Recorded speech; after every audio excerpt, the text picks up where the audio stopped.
no living British citizen was part of the slave trade, and we're not responsible, any of us living today, for the crimes of dead slave traders. So why are we being asked to apologise, to pay reparations? Writing someone a cheque is not going to undo what someone feels about their history. What if we're still profiting from it? But we all profit. People all over the world are living a life that they may not have led if slaves hadn't been used. Okay, we know that. Every city, disagrees. Every building built by slaves. This from someone.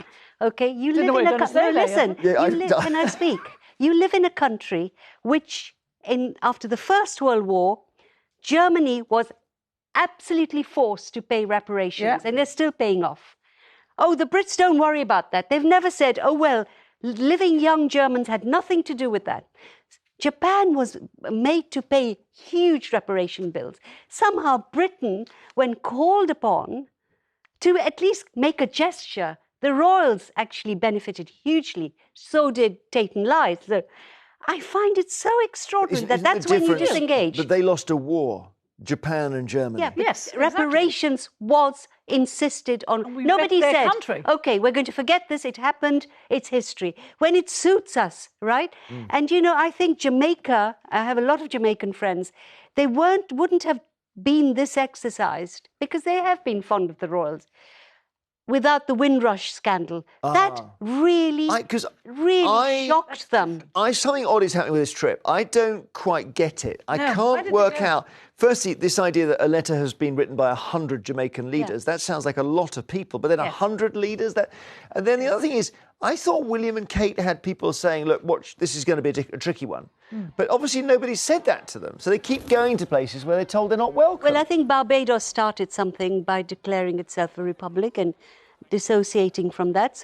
But I think the Windrush scandal has had a real impact. But now this is bobsleighing, by the way. It seems crazy to me that we're making moral judgments today in the 21st century about what happened 200 years.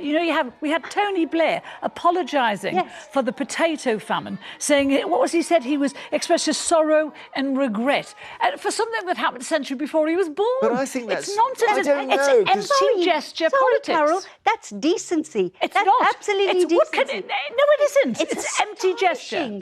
It's Do words. you know that the effects of slavery are still playing out among Black Americans and in the Caribbean? It isn't over for them. So how do you think writing a cheque is extraordinary? How is writing a cheque going to solve their problem? Oh, I think what they might feel in the head. A little bit. How? Tell me how. Explain how. It is one of the poorest countries in the world. So you think that never mind, because it's one of the poorest countries. How is it going to help what they feel about slavery? How is it going to change what they feel? They will feel it has been acknowledged. That's what needs to happen. You don't acknowledge things with money. I'm sorry. Doesn't it show you care? I'm sorry. You can't just dismiss a history because it doesn't agree with you. I'm pretty sure that the next generation, our descendants, are going to talk about us in the way we're now talking about what happened 200 years ago.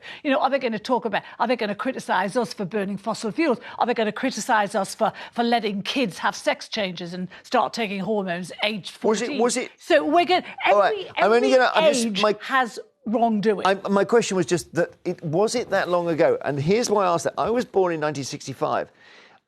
Lincoln was shot in 1865. So only 100 years before I was born. He's the guy who said, we're not having slavery in the state. It doesn't seem, suddenly to me now, it doesn't seem that long ago. But let's just get over this myth. There were people in this country, women in particular, who, while the slave trade was going on, absolutely opposed it on moral grounds. The Quakers in America and here. But we got out ahead of our sensibility. But that's the point. They knew. But we got out ahead of the States, didn't we, on some of this stuff? You had the abolition with William, but actually, by that time, a lot of women weren't buying sugar because they thought, and what's his name, the potter. The famous potter, Woodward. Well, hang on, Stoke. Yeah. Is it Wedgwood? They made these beautiful plaques of slaves looking up and messages saying this is wrong. Okay. They knew. All right. So it's still very current for some.